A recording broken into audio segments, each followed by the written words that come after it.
Pikëkallimet e përbashkëta kufitare midis Kosovës e Serbisë ka vizituar të martën i dërguari i posaçëm i Bashkimit Evropian për dialogun Peter Sorensen në ditën e dytë të vizitës në Kosovë.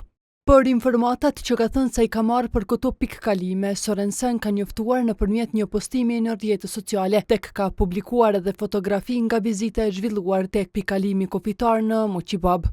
Në platformën X ai ka shkruar se ndër pikat kyçe të integrimit në Bashkimin Evropian është lëvizja e lirë e njerëzve dhe mallrave. Është mbretëslënse të shohësh dhe të informohesh për pikëkallimet e përbashkëta, derisa është bërë shumë ne duhet të rifillojmë punën e mbetur pa vonesë. Ka të bëjë me lejimin e njerëzve dhe të mallrave që të lëvizin lirshëm, një gurthemel i integrimit në Bashkimin Evropian. Sorensen të martën ka qëndruar edhe në veri, por për këtë vizitë nuk ka ndarë hollësi.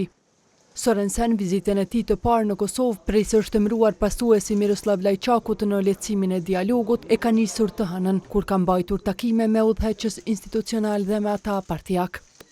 Ai quajti fillim të mirë bisedimet e mbajtura me presidenten Vjosa Osmani, kryeministrin Albin Kurti dhe zëvendës kryeministrin Besnik Bislimi.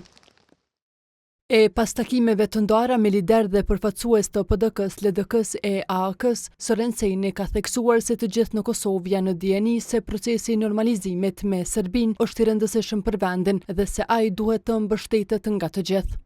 Pas Kosovës, Sorensen pritet që të qëndrojë për vizitë edhe në Serbi.